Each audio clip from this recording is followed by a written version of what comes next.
Compañeros, ha quedado demostrado que el triunfo del gobierno electo e ilegítimo de Abelardo de la Espriella no se debió al miedo a las armas, o mal llamado voto fusil, como lo quieren hacer ver la extrema derecha y sus medios hegemónicos, sino a un chantaje corporativo masivo, incursión extranjera, financiación de dudosa procedencia y presunto fraude electoral.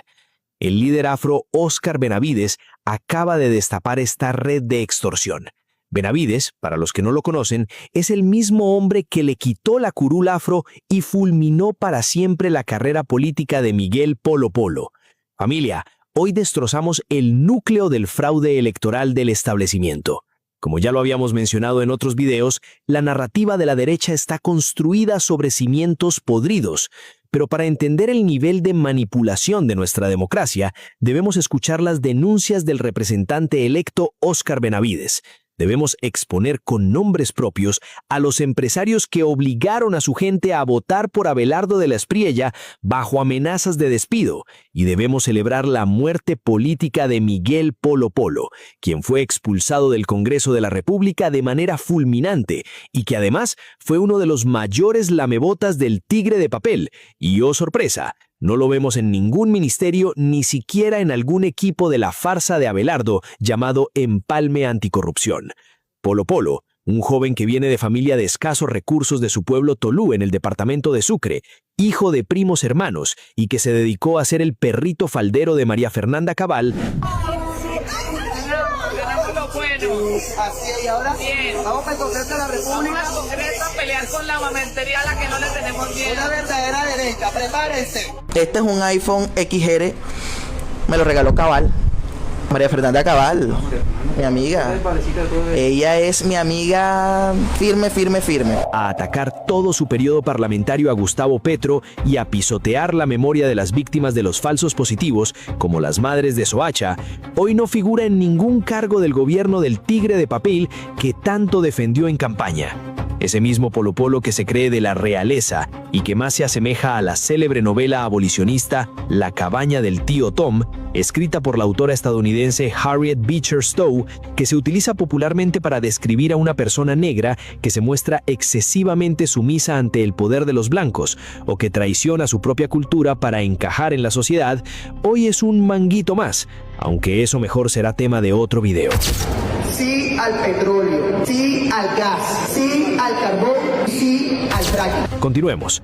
La maquinaria mediática de la derecha, impulsada por figuras como Vicky Dávila y María Fernanda Cabal, intentó imponer la falsa narrativa del voto fusil para deslegitimar el apoyo masivo a la izquierda en las periferias. Esta mentira se cae a pedazos ante la evidencia. Benavides reveló que el candidato de la extrema derecha, Abelardo de la Espriella, arrasó precisamente en zonas con fuerte presencia armada, como el Catatumbo y Arauca. El verdadero fraude no lo cometieron los insurgentes, lo ejecutaron los gremios empresariales.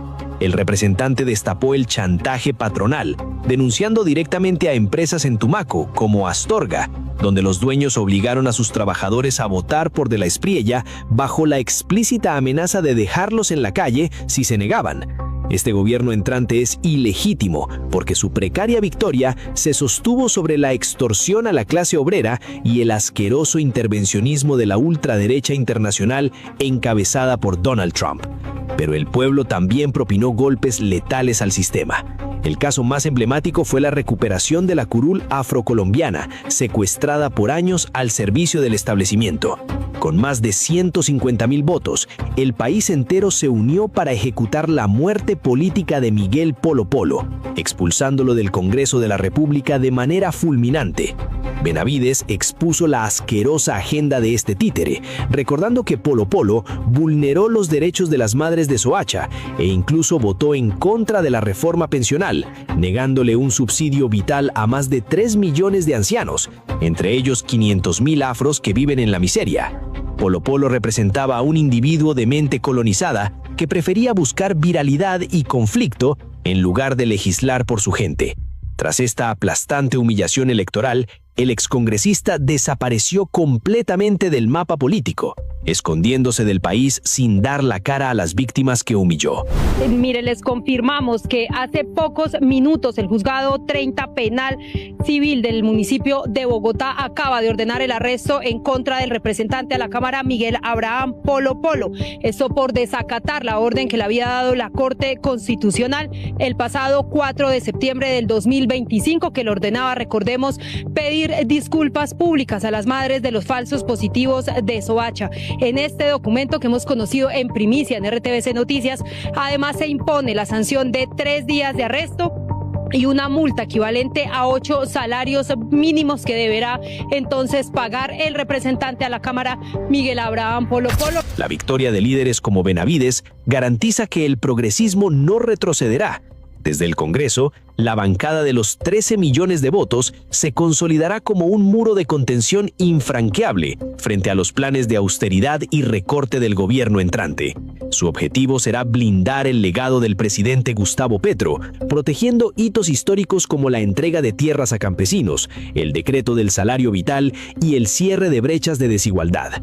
Frente a un presidente electo totalitario que amenaza con cerrar la casa de la democracia y pasar por encima del legislativo, la resistencia está organizada.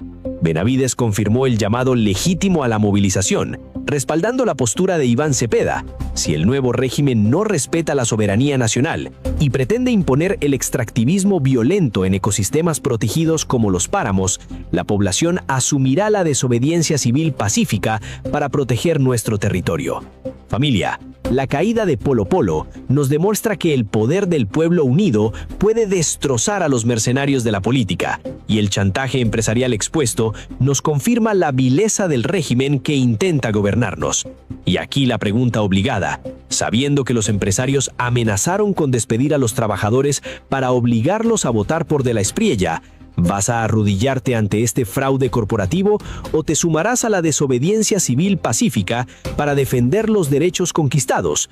Inunda la caja de comentarios celebrando la salida del establecimiento de nuestra curul afro. Comparte este documental sin miedo en todos tus grupos de WhatsApp.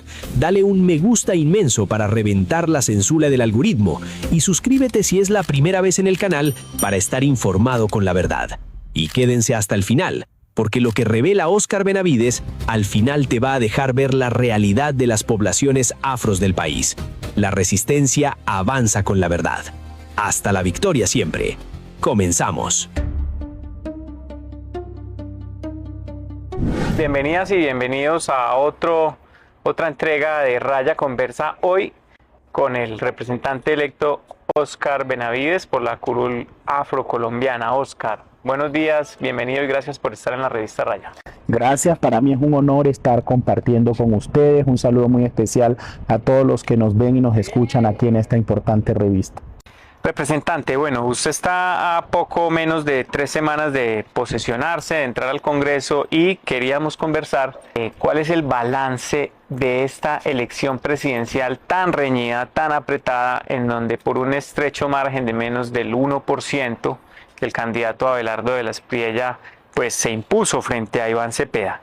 Se habla mucho de que esto es un voto castigo contra el gobierno de Gustavo Petro. ¿Usted comparte esa opinión? ¿Esto es un castigo? No, mire, yo creo que a quien se castigó es a los colombianos del común, a la gente de a pie, a los campesinos que durante este gobierno vieron reflejado el apoyo y el brazo del Estado entregándoles tierras. A quienes se castigó es a los ciudadanos, inclusive, que todos los días se levantan a trabajar, y que el presidente Gustavo Petro, a través del decreto del salario vital, lo que hizo fue cambiar su calidad de vida. Se castigó a la gente del común, no al presidente Gustavo Petro. Yo creo que es muy erróneo pensar de esa manera cuando en este país el presidente Gustavo Petro lo que logró fue cerrar brechas de desigualdad, abrió ese camino para que todos los colombianos que no miraban el brazo del Estado pudieran ver el apoyo del gobierno en sus hogares, en sus familias y también en su diario vivir. En el caso de Tumaco y del Pacífico, que es la región de donde usted viene y donde obtuvo buena parte de los votos, ¿qué beneficios hubo con este gobierno para esas poblaciones marginadas históricamente?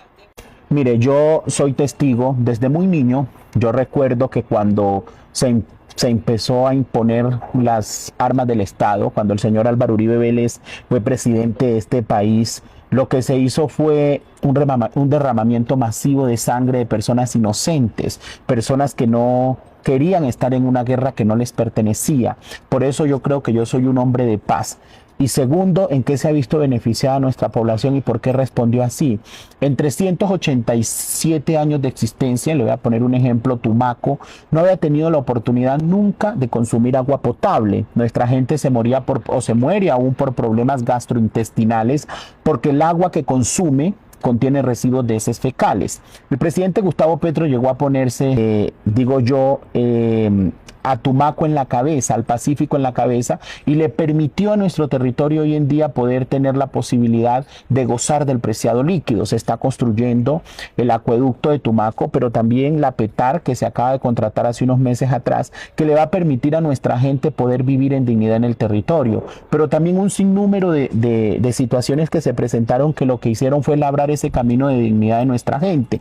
Se hicieron más de 3.000 mejoramientos de vivienda en un contexto donde nuestra gente vive en vivienda palafita o vivía en vivienda donde sus pisos eran de barro, y eso lo que traía era precisamente enfermedades latentes para nuestros adultos mayores y para nuestros niños, que muchas veces una tos crónica por la humedad puede simplificar o podía simplificar el deceso de la gente. Entonces el presidente Gustavo Petro lo que hizo fue dignificar la vida de nuestra población y un sinnúmero de vías terciarias que se construyeron durante este gobierno. Es decir, la gente en el Pacífico, la gente en nuestros territorios vio la mano del Estado, se dio la descentralización del poder, y quizás por eso muchos de los que viven en las principales ciudades criticaban al presidente Gustavo Petro, pero yo sí quiero invitar a muchos de esos ciudadanos que la prensa mentirosa no fue capaz de mostrar los avances del gobierno nacional, que vayan a los territorios y puedan evidenciar el gran aporte que ha hecho el presidente Gustavo Petro en materia de desarrollo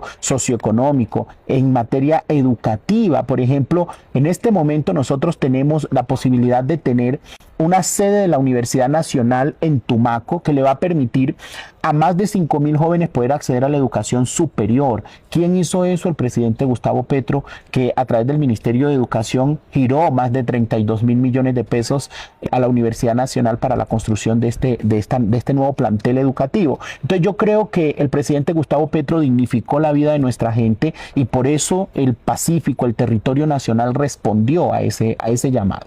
Bueno, y esos logros que usted menciona y avances que no se habían visto en otros gobiernos, pues se reflejarían de alguna manera en el resultado electoral del pasado 31 de mayo y posteriormente del 21 de junio, que fue el resultado de la segunda vuelta, en donde hubo un gran crecimiento de votos por la izquierda, por el candidato Iván Cepeda, en estas zonas periféricas. ¿Cómo fue la votación allá en Tumaco y en específico en Nariño?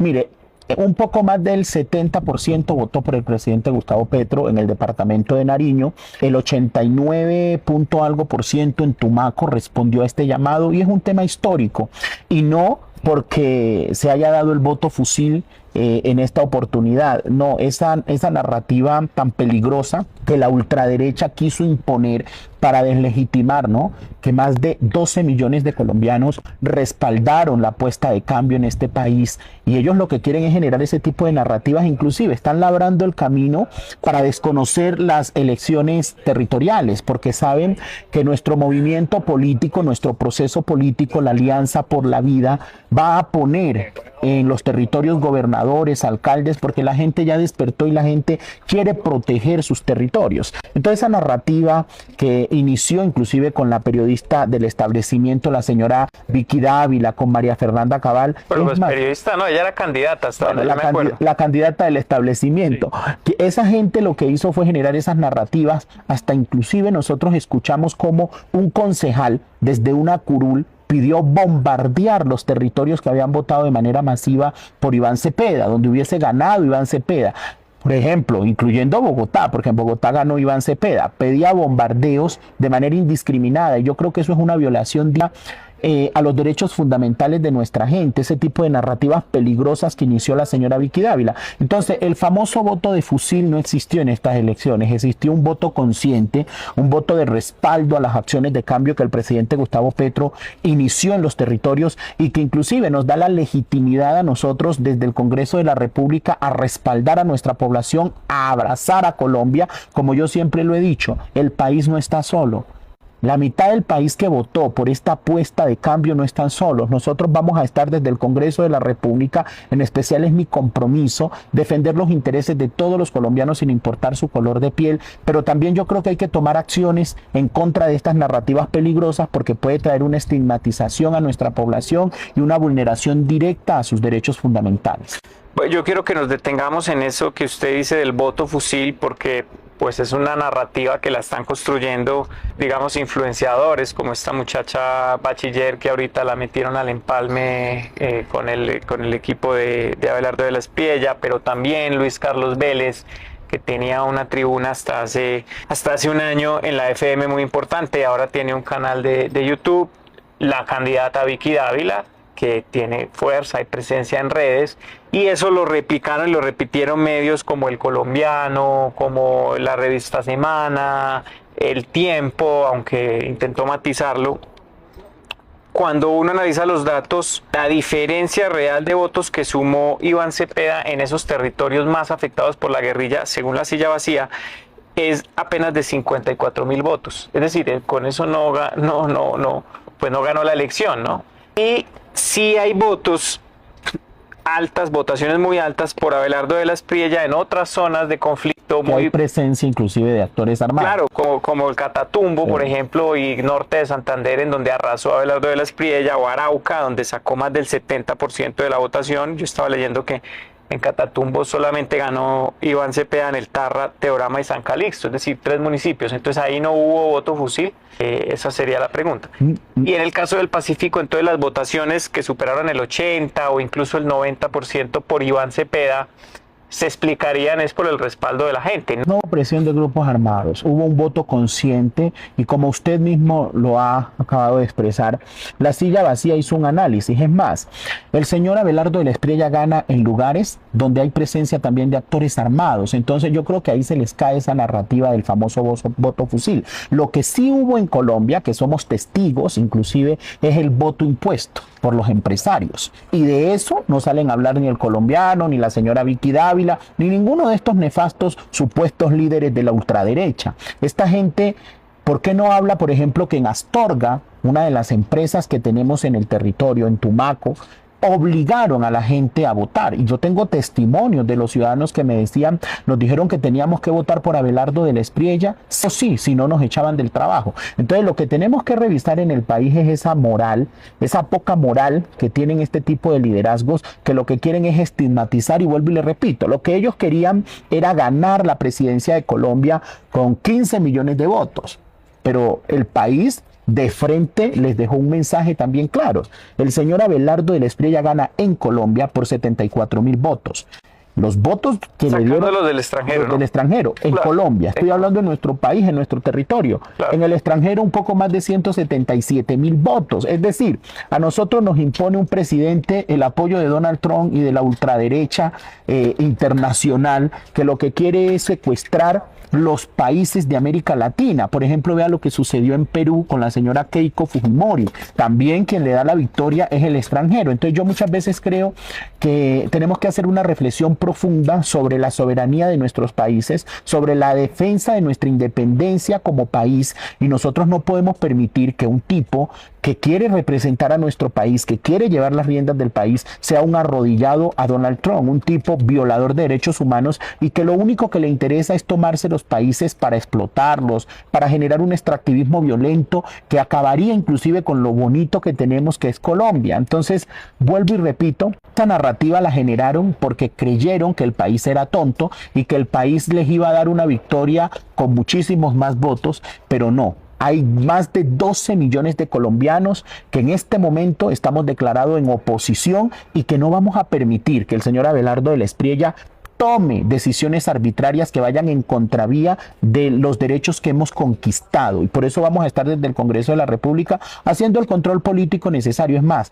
a mí me corresponde hacerle seguimiento a todas las obras que el presidente Gustavo Petro está dejando en función en los territorios, el acueducto de Tumaco para que se el acueducto de Buenaventura, el plan Chocó, un sinnúmero de obras que en este momento se están ejecutando y que ojalá no vaya a tomar la decisión de frenarlos con el dichoso argumento de que tenemos que recortar el Estado, que tenemos que ahorrar recursos. Creo que ese no debería ser el camino, pero si llegase a tomar esa decisión, pues yo voy a estar aquí en defensa de lo que nos corresponde como nación y como colombianos. Bueno, y ustedes como bancada de oposición que han tenido ya unas reuniones, usted estaba por allá en una gira precisamente por el Pacífico, ¿qué han hablado de esos avances o de ese legado que deja el gobierno de Gustavo Petro, como la gratuidad en la educación, la reforma agraria y las tierras que se le han entregado a los campesinos, las mejoras en el salario vital para la gente, la reforma laboral que logró garantías que se habían perdido con el gobierno de Álvaro Uribe? Todo eso va a tratar de desmontarlo el nuevo gobierno con su discurso de austeridad, de recorte del Estado, de bajar impuestos a los empresarios. ¿Cuál es la estrategia de la oposición para mantener o defender los logros del primer gobierno de izquierda que ha habido en el país? Bueno, inicialmente nosotros vamos a hacer el muro de contención para que todas esas conquistas que se dieron con el gobierno del presidente Gustavo Petro no se vayan a ver vulneradas con el señor Abelardo de la Espriella, que creo que es el camino que está labrando para quitarle la posibilidad de que nuestra gente viva en dignidad. Nosotros nos dimos cuenta cómo el señor Restrepo, que inclusive lo venden de independiente, pero ha sido un calanchín más de la derecha. Este señor fue el ministro de Hacienda de Iván Duque, del peor gobierno de la historia de este país en términos económicos, un desastre. Y hoy en día lo venden como un andalí de la política, como una persona que llega a arreglar lo que ellos mismos dejaron destruido, el hueco fiscal, los impuestos que ellos impusieron, inclusive que generaron más impuestos a los empresarios que dicen hoy en día ellos van a defender. Es que este país es un país, como lo dijo Abelardo de la Espriella, que yo no estoy de acuerdo que seamos cafres, pero Abelardo de la Espriella sí nos calificaba, y creo yo que por la poca memoria que muchas veces los colombianos tenemos en el momento de decidir el rumbo de nuestro país. Entonces yo creo que nosotros vamos a hacer el muro de contención, vamos a hacer el muro de contención y vamos a salvaguardar todas las acciones de cambio que se dieron en este gobierno. Vamos a defender a los campesinos, que vemos inclusive en este momento que el señor Abelardo de la Espriella acaba de ser declarado presidente de Colombia, como muchos de los que se les habían quitado, esa gente que se le había quitado las tierras y se les habían entregado a los campesinos, están empezando a violentarlos, a maltratarlos, a amenazarlos, como en el tiempo del paramilitarismo. Es decir, la gente Ese sí era un voto fusil, ¿no? Ese sí era un voto fusil en ese tiempo cuando obligaban a nuestra gente a votar, pero vuelvo y le repito, la poca memoria selectiva del pozo séptico de la politiquería que lo conforma Vicky Dávila, María Fernanda Cabal, el Guri, todos ellos están metidos ahí en ese mismo pensamiento nefasto, que inclusive calificó de que a un periodista de tener cemento en la cabeza, pero yo creo que quienes tienen cemento en la cabeza son ellos, porque no ven más allá de sus privilegios, no ven más allá desde sus mansiones de Usaquén, digo yo, acá en Usaquén pidiendo bombardear los territorios y desconociendo de manera legítima el voto del pueblo. Entonces nosotros vamos a estar ahí en defensa de todas las acciones de cambio. Yo particularmente voy a defender a capa y espada a todos los colombianos sin importar su color de piel. A mí los colombianos me respaldaron y me dieron un mandato popular, y es defender a nuestra población negra, afrocolombiana, raizal y palenquera, pero sobre todo defender los intereses de la nación colombiana, porque nuestra curul es una curul nacional donde nosotros podemos hacer control político sin pedirle permiso absolutamente a nadie. Usted sabe, yo no vengo del establecimiento, yo soy un joven del común que ganó esta curul en defensa de nuestra población y que seguirá resistiendo sin arrodillarse a los poderes hegemónicos de este país. Representante, usted acaba de venir por una gira, estuvo en Tumaco, entiendo que también estuvo en el Chocó. ¿Cuál es la sensación de la gente en esa periferia, en ese mapa azul que hemos visto en las elecciones y que votó y que quiere mantener, digamos, el proyecto del cambio y el proyecto de la izquierda en el país? ¿Qué dice la gente? ¿Qué dicen las comunidades afro, las comunidades indígenas tras la derrota del 21 de junio? La gente está muy triste en las regiones, la gente está muy triste, hay un sinsabor inclusive de que a Abelardo del Espriella haya ganado la presidencia con trampas.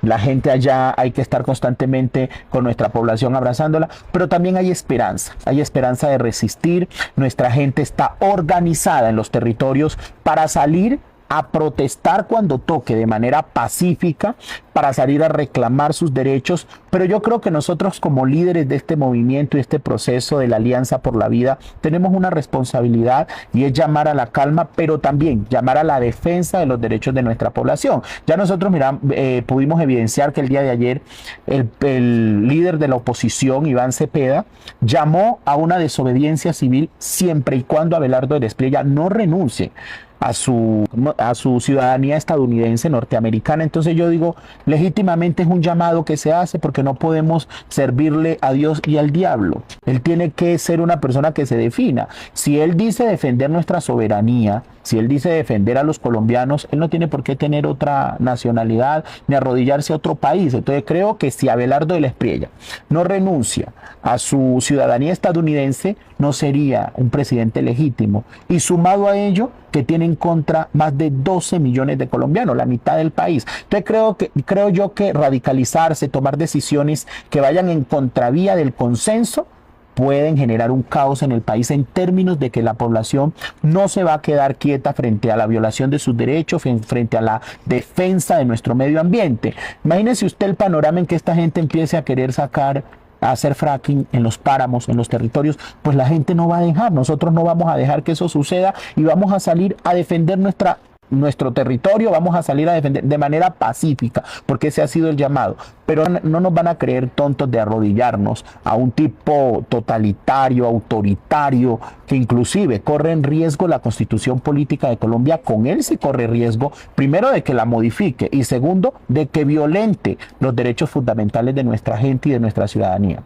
Bueno, pues ha dicho ya que quiere erradicar o que quiere acabar con la Justicia Especial para la Paz, para lo cual tendría que hacer una modificación constitucional, y ha dicho también que está dispuesto a pasar por encima del Congreso si el Congreso no trabaja como él quiere.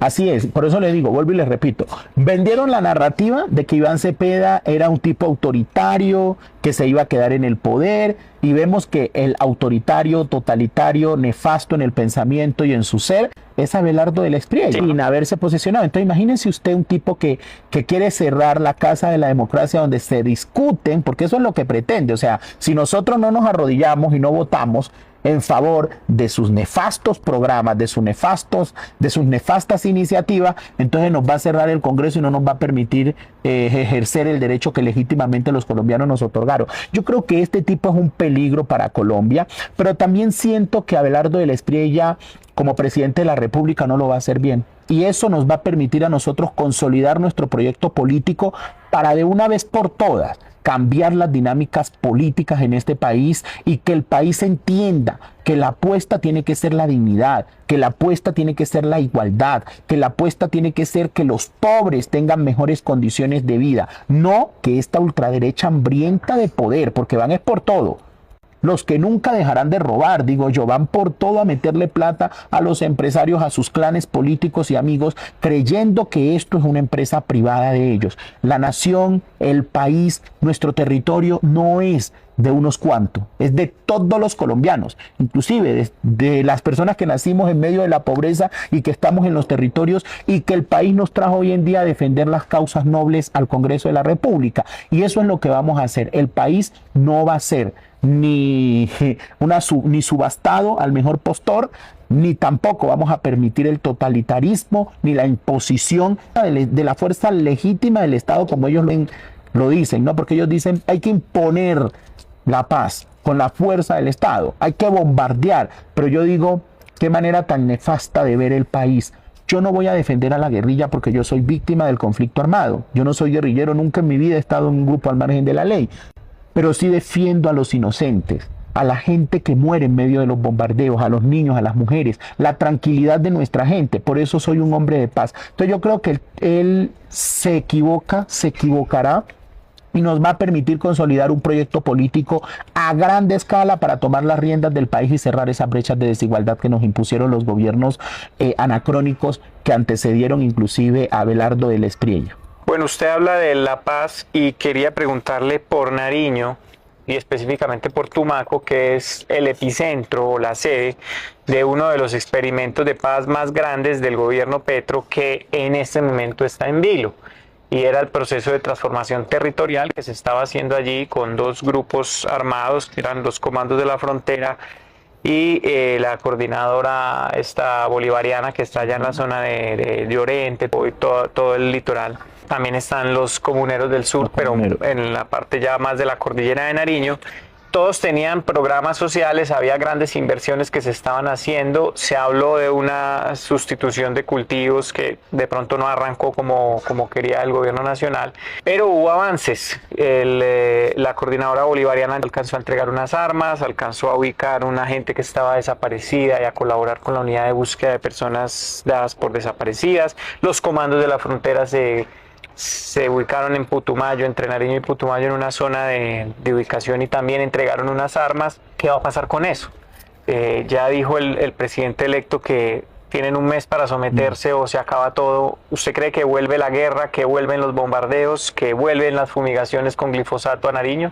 Mire, inicialmente ese fue el mensaje que quiso darle el Pacífico al país. Nosotros no queremos guerra en nuestros territorios. El acuerdo de paz territorial en Nariño ha dado resultados. Por eso yo creo que a la paz total no hay que satanizarla. Y ha dado resultados porque hoy en día nuestros líderes sociales no están siendo masacrados. Ha dado resultado porque los que tenían las armas inclusive están en la transformación. Conocí un grupo de personas que estuvieron en las armas y que hoy en día se dedican a la elaboración de panela. Es más, estaban buscando la posibilidad de vender esa panela inclusive hasta el mismo Estado. Están contribuyendo inclusive para que nuestra gente en los territorios pueda vivir libremente, pueda andar sin ningún tipo de prejuicios. Eso es lo que ha sucedido con la paz territorial en Nariño, que ha dado resultados. Vuelvo y repito, nosotros en el departamento, en especial en Tumaco, llegamos a tener hasta 17 homicidios diarios. Bien. Hoy en día nosotros 2 o 1. Hemos bajado esa cifra. Es muy duro contar muertos, ¿verdad? Y es muy duro hablar de estas cifras, pero creo yo que es una apuesta para demostrarle al país que la paz territorial, la paz total en Nariño ha dado unos resultados latentes y que tenemos que defender. Por ejemplo, a esta gente, ¿quién le dice que los actores armados o las filas armadas las integran extraterrestres? Las integran los propios jóvenes del territorio.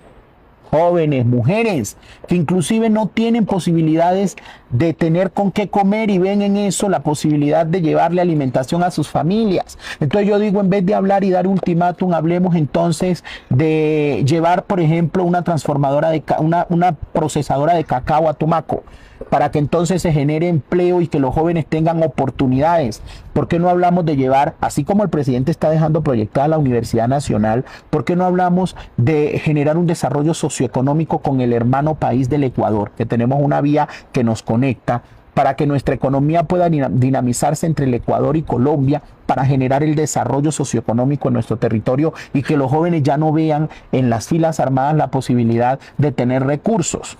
Yo creo que esa es la paz que se debería estar hablando en Colombia. Esa plata que se van a gastar en la guerra, deberían estarla invirtiendo para cerrar brechas de desigualdad. Es que la guerra constante en Colombia ha sido precisamente por el gran flagelo de la desigualdad. Entonces, primero, creo que mandar ese mensaje lo que hace es poner primero en alerta a los actores armados. Segundo, genera pánico en nuestra población, que ya hemos vivido lo que significan bombardeos. Mueren nuestros niños, nuestros campesinos, no podemos ver clases tranquilos, los niños no pueden ir a los colegios por el alto riesgo de recibir una bala perdida o de que muchas veces en el trayecto a sus instituciones los maten. Y han muerto muchos también de manos del ejército, como también de los actores armados en medio de una guerra que no nos pertenece. Entonces yo creo que ese modelo retrógrado de la imposición de la fuerza del Estado ya lo vivimos en Colombia.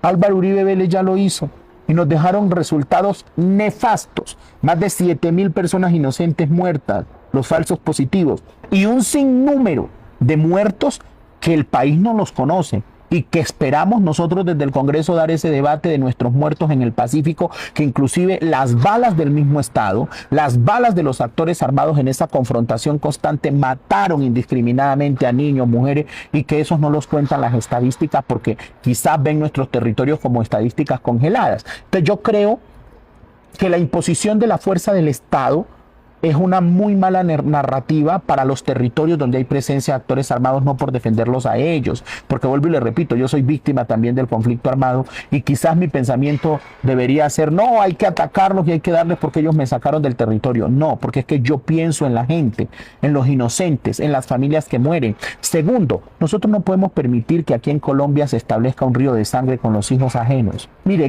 la gran mayoría que integran el Ejército Nacional son muchas veces nuestros jóvenes afrodescendientes, porque así como buscan oportunidades de irse a los actores armados, buscan también en el ejército la posibilidad de llevar alimentos a su familia. Entonces yo digo, juepucha, Colombia no puede vivir en esa guerra constante matándonos entre los colombianos. Tenemos que hablar, tenemos que dialogar. Y eso sería una amenaza para nuestro territorio que empiecen a bombardear. Pero vuelvo y le repito, estaremos nosotros de frente y sin miedo, defendiendo a nuestros territorios y generando las acciones que tienen que generarse para evitar un derramamiento masivo de sangre en nuestra gente. Entonces yo no defiendo a la guerrilla, defiendo a nuestra población, defiendo a nuestros niños, defiendo a nuestras mujeres que están en medio de una guerra que no nos pertenece. Bueno, pero para también acá mirar la otra cara, digamos, de la moneda. Usted recalca que hay 12 millones de colombianos que están respaldando al presidente Petro y su legado, que respaldaron al candidato Iván Cepeda y a sus propuestas. Asimismo hay otros 12 millones, casi 13 millones, más de 13 millones de colombianos que votaron por volver a la guerra, por recortar el Estado, por arrodillarse ante Donald Trump. Entonces también hay que ver que hay un giro en la opinión pública importante, independientemente de los escándalos de fraude y de compra de votos. ¿Qué pudo haber hecho mal el gobierno para que 13 millones de colombianos hubieran votado en contra y hubieran elegido ese salto al vacío, como lo dijo el New York Times esta semana? Lo que aquí hay que evidenciar es quiénes son esos 12 millones de colombianos que votaron por Abelardo del Espriella y cuáles son sus características. Por ahí yo leía que nuestro privilegio no puede nublar nuestra empatía.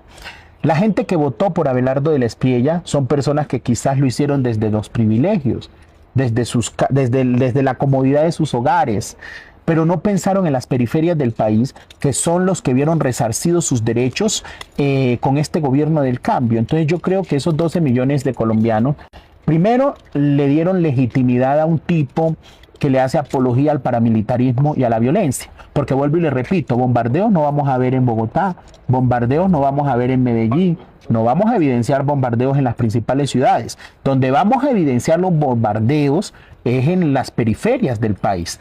Y allá en esos bombardeos mueren niños, mueren mujeres inocentes que no tienen la culpa de esta guerra permanente que llevamos en Colombia. Entonces yo creo que esos colombianos que votaron sin conciencia social deberían hacer inclusive una reflexión si realmente ese voto valió la pena, si realmente valió la pena votar por un tipo que cosifica a las mujeres, por ejemplo, si realmente vale la pena votar por un tipo que le hace apología al terrorismo y al paramilitarismo, a un tipo gris que se robó junto a DMG, eso lo dijo David Murcia, que prácticamente le robó recursos de las pirámides, la plata de los colombianos. Entonces yo digo, hay que revisar si vale la pena votar por un tipo que inclusive en su mismo discurso lo único que hace es enviar un mensaje de persecución al que piensa distinto. Entonces yo creo que ahí debe estar la conciencia del colombiano, de realmente ver si este es el país que nos merecemos, si el país que nos merecemos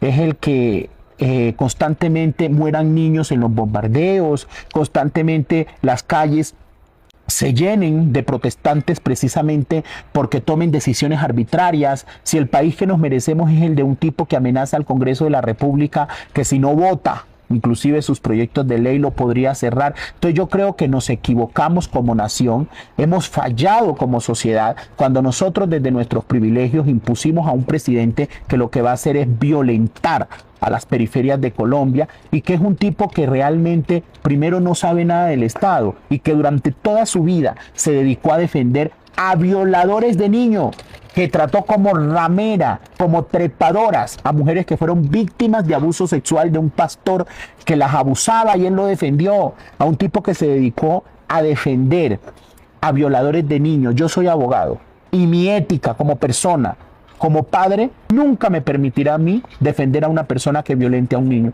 Entonces yo creo que ese no era el presidente que se merecía este país, pero ojalá los colombianos puedan reflexionar de que aquí en Colombia existe una población que necesita presencia del Estado, que aquí en Colombia tenemos niños muriéndose por problemas gastrointestinales consumiendo agua potable. Mientras en Medellín abren una llave y toman agua potable y eso es vitalidad, por allá en el Triángulo del Telenví, en Santa Bárbara de Iscuandé, consumir esa agua puede significar el deceso de un niño, la muerte de un adulto mayor. Entonces yo creo que votaron desde la comodidad de sus privilegios. Y ahora, un voto dizque en contra del presidente Petro. No fue un voto en contra del presidente Petro, fue un voto en contra de los colombianos del común, de los campesinos que querían tierra para cultivar, de nuestros trabajadores que vieron dignificada su vida con el salario mínimo vital, de la reforma laboral que inclusive les beneficiaba a ellos mismos. Entonces aquí votó una clase privilegiada del país para que nos maten, digo yo, a la otra parte de Colombia.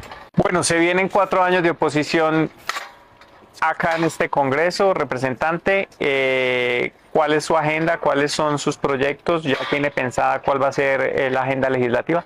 Mire, yo inicialmente le propuse a los colombianos que iba a impulsar una ley de la República. Yo la he denominado la ley de la dignidad y la justicia territorial, que lo que busca precisamente es que del presupuesto nacional de la nación se saque un porcentaje, yo he propuesto el 5%, para que de una vez por todas en todos los territorios donde no hay agua potable, donde no hay alcantarillado, podamos llevar esa inversión del Estado. ¿Y por qué planteo una ley de la República? Porque estamos cansados de los fondos que se crean. Terminan siendo fondos del establecimiento, el Fondo Pacífico, el fondo todo eso, que no avanza, no opera. Entonces yo creo que es una ley de la República que le podría dar oxígeno a nuestra población en los territorios que inclusive no consumen el preciado líquido y que se nos está muriendo una cantidad de personas porque el agua que se consume es contaminada. Y yo también creo que podemos utilizar dentro de esa misma ley el mecanismo de que los empresarios que pagan impuesto puedan hacer ese tipo de obras también por impuesto, pero que no sean cualquier obras, que sean esas obras que dignifican la vida de la gente.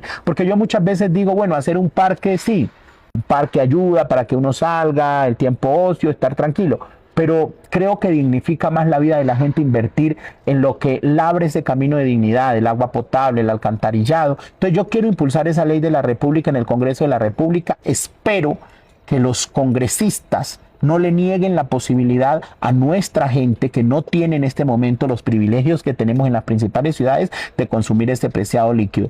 Esa va a ser una iniciativa que vamos a tener, pero también vamos a estar del lado correcto de la historia, haciendo oposición a un tipo arbitrario, totalitario, que no nos representa y que voy a estar en defensa. Es más, creo que vamos a desarrollar una agenda internacional porque yo no voy a permitir que se vayan a bombardear a nuestros jóvenes en los territorios. Yo no voy a permitir y voy a estar ahí de frente dando la pelea para que no se imponga un río de sangre con los hijos ajenos. Aquí María Fernanda Cabal dice que hay que bombardear, Vicky Dávila dice que hay que bombardear, pero entonces pregúnteles dónde están los hijos. La pregunta que hay que hacerle a estas personas del establecimiento es si ellas estarían dispuestas a mandar a sus hijos a la guerra, que ojalá se pusieran un uniforme como soldados y fueran a bombardearse allá con los actores armados. Yo creo que esta gente quiere imponer un río de sangre con los hijos ajenos y eso no lo vamos a permitir.